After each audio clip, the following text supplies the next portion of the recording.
근데 계면활성제가 나쁘냐? 자연에 계면활성제가 굉장히 많이 존재합니다. 장벽 케어를 해줄 수 있는 신의 선물 같은.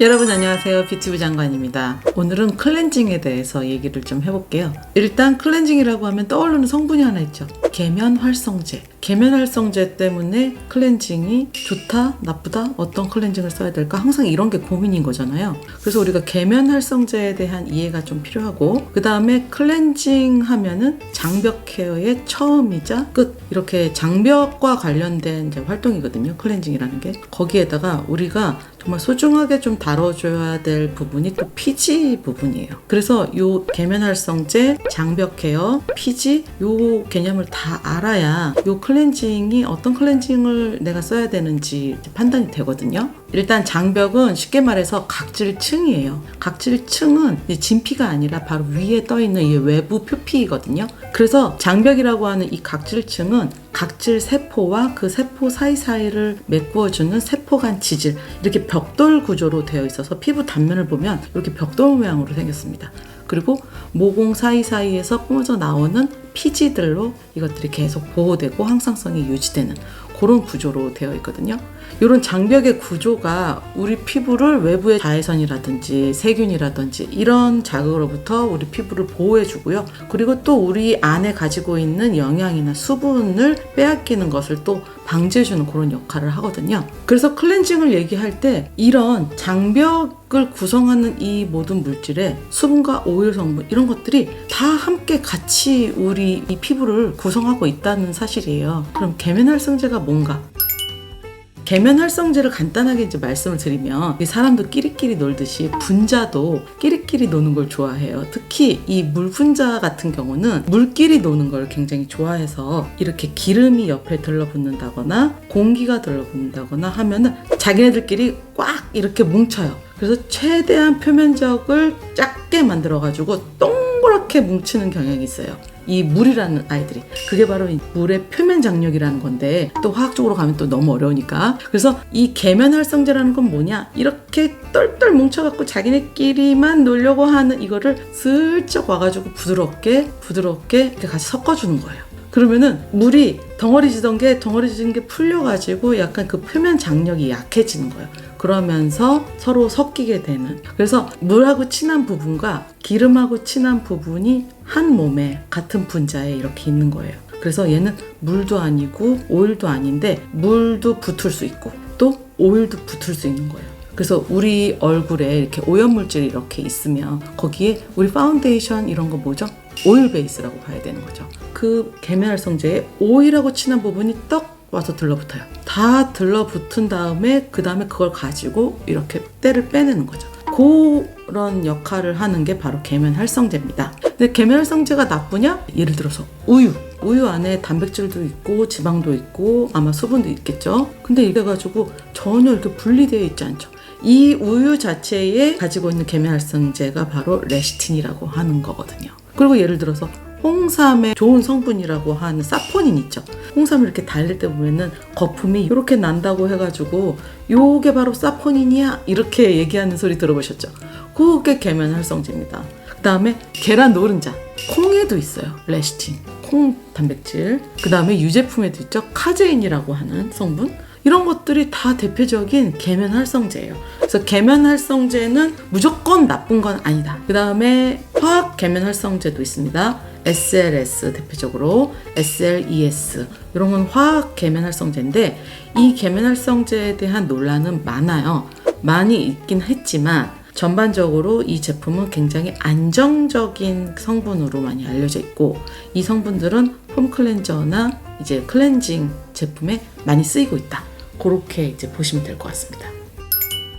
이게 클렌저가 워낙 이 과학이기 때문에 오염물도 없애야 되고, 그러면서 우리가 가지고 있는 뭐 인지질이라든가 피지라든가 이런 걸 또 너무 가져가면 안 되니까 그 어떤 그 중간의 지점을 굉장히 잘 조절을 해줘야 되거든요. 그래서 사용하는 사람이 이걸 좀 많이 케어를 해줘야 된다는 점에서 굉장히 어려운 분야라고 생각이 들어요. 기본적으로 화장품이라는 게 그 안에 수분 있죠, 오일 있죠. 그러면은 무조건 계면활성제가 들어가야 돼요. 그래야지 이게 유화가 되고, 유화제가 계면활성제 역할을 하는 겁니다. 그래서 저는 클렌징에 있어서 요즘엔 화장품이 너무 잘 나오기 때문에 굳이 우리가 써준다면 약산성의 클렌저 그리고 자연유래의 계면활성제를 쓴 제품을 골라서 제가 추천을 드리고 싶어요. 예를 들어서 코코넛 오일에서 추출한 코코베타인 성분이라든가 그 다음에 사탕수수에서 추출한 잔탄검 같은 성분들, 그리고 베이비 샴푸나 민감성 피부에 많이 쓰는 그 데실 글루코사이드, 이 글루코사이드 성분이 이제 녹말 성분이거든요. 거기에다가 뭐 라우릴 글루코사이드 이런 전분에서 추출한 계면활성제 이런 것들이 들어가 있는 클렌저를 저는 추천을 드리겠습니다. 그리고 소듐 코코일 애플 아미노산 이런 거, 밀 아미노산 이런 것들이 또 자연유래 계면 활성제거든요. 이런 성분들이 들어가 있는지 보시고 클렌저를 선택하시면 좋을 것 같습니다. 그러면 피부 타입별 그리고 TPO별 클렌징 쓰는 방법이라던가 종류가 달라질 것 같거든요. 제가 그걸 좀 말씀을 드려볼게요. 일단 건조하고 각질 일어나고 좀 민감한 피부 빨갛게 홍조가 나는 그런 얼굴, 아침 같은 경우에는 잠자는 동안에 이렇게 자연스럽게 피지가 싹 올라오면서 아마 피부가 재생이 되고 하는 시간을 겪고 난 다음일 거예요. 그래서 아침 맨 얼굴은 그냥 물세안 추천드리고요. 그 다음에 약산성 클렌징 젤이나 로션 타입의 이런 부드러운 타입의 아주 저자극, 거의 무자극에 가까운 그런 이제 세안을 해주시는 게 좋을 것 같고요. 그리고 메이크업 클렌징 같은 경우는 클렌징 워터나 클렌징 오일을 적은 양을 사용해가지고 롤링을 충분히 하셔서 메이크업을 지워주시고요. 그리고 2차로 클렌징 젤 타입이나 클렌징 폼을 쓰셔서 말끔하게 마무리해주시면 될 것 같습니다. 이때 건조한 분들은 롤링을 그렇게 너무 많이 하실 필요 저는 없다고 생각이 들고요. 거품은요, 손에서 충분히 낸 다음에 그 거품으로 얼굴을 롤링해서 마사지 하듯이 씻어주시면 됩니다. 그리고 약간 지성, 모공 트러블, 그리고 오후 되면 화장 지워지시는 분들, 이런 분들은 제가 아침 맨 얼굴은 물세안, 그 다음에 클렌징 젤이나 약산성 클렌징 폼을 추천드릴게요. 그리고 메이크업 클렌징 같은 경우에는 1차에 클렌징 워터를 쓰시고요. 2차에 클렌징 폼과 클렌징 젤 이런 가벼운 제품들을 써가지고 평소에 번들거리는 걸 좀 잡아준다라고 생각을 해주시면 될 것 같아요. 이 워터프루프 같은 경우나 그리고 오일 베이스의 화장품의 경우에는 그걸 만약에 지워야 된다 할 경우에 우리 클렌징 폼이라던가 클렌징 오일로 충분히 다 지워지지는 않더라고요. 그래서 그 부분은 부분적으로 리무버를 사용하시는 것을 저는 추천을 드려요. 왜냐하면 지워지지 않는 그 클렌저로 무리하게 하느라고 이렇게 물리적으로 너무 힘을 많이 가하는 경우가 많거든요. 그럴 때 우리 피부가 장벽이 굉장히 손상될 위험이 높기 때문에 그렇게 하시는 거는 추천을 안 드립니다. 그래서 저는 어떻게 클렌징을 하는지 일단 말씀을 드려볼게요. 저는 지금 고등학교 때부터 이렇게 해왔는데 하루에 클렌징은 저녁에 한 번만 해요. 그래서 저는 아침에는 계면활성제가 들어있는 제품을 쓰지 않고요. 물세안을 하고 손을 씻습니다. 그렇게 해서 관리를 해왔고요.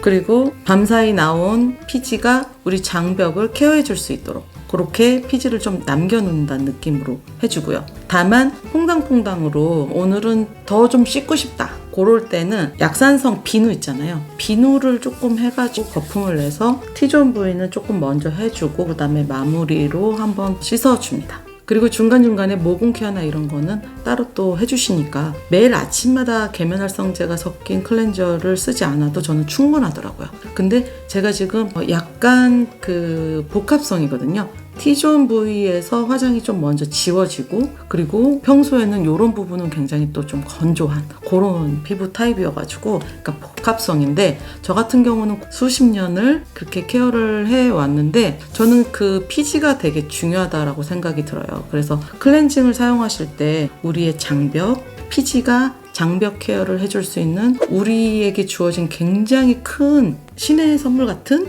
그런 요소라는 거를 좀 알고 이 피지가 잘 활동해서 우리 장벽이 저절로 케어될 수 있다는 사실을 꼭 알고 클렌징을 사용하셨으면 좋겠어요.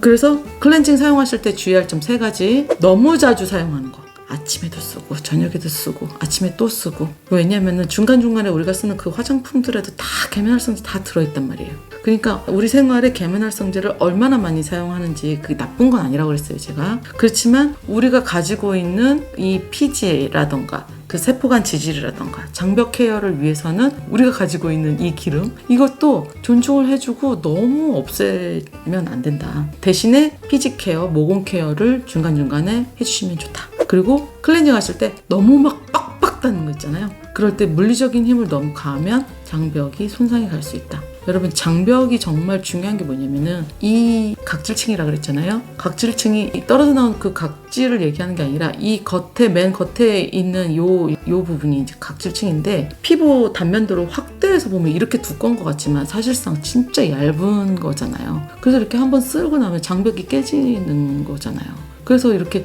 조금이라도 상처가 가거나 스크래치가 가거나 여기 약간 뭔가 붉어진다거나 하면 그게 벌써 장벽이 손상돼 버리는 건데, 그러니까 엄청 되게 연약한 우리 피부란 말이에요. 근데 이 피부가 할 건 다 한다. 우리 피부를 보호해주고 수분 손실도 막아주고 그리고 각종 영양 성분은 또 들어가게 해주고, 이게 들어갈 건 들어가고 나갈 건 나가게 해주는 이런 되게 항상성을 유지하는 역할을 이 장벽과 그리고 그걸 계속 보호해줄 수 있는 피지가 계속 한단 말이죠. 그렇기 때문에 이게 너무 중요해서 클렌징을 하실 때 조금 더 보수적으로 하실 필요가 있다. 너무 빡빡 닦지 말고 우리 피지가 잘 활동할 수 있도록 해주시면 클렌징은 클렌징대로 하면서 우리 피부도 손상을 막고, 손상을 막으면 그만큼 노화도 늦출 수 있게 되겠죠. 자, 오늘 클렌징 개념이 상당히 어려웠는데 제가 이거를 더 깊이 안 들어가려고 엄청 노력을 했어요. 쉽게 얘기하는 게 되게 어렵네요. 어디서부터 어디까지 말씀을 드려야 될지 모르겠더라고요. 최소한 이거 하나는 건지셨으면 좋겠어요.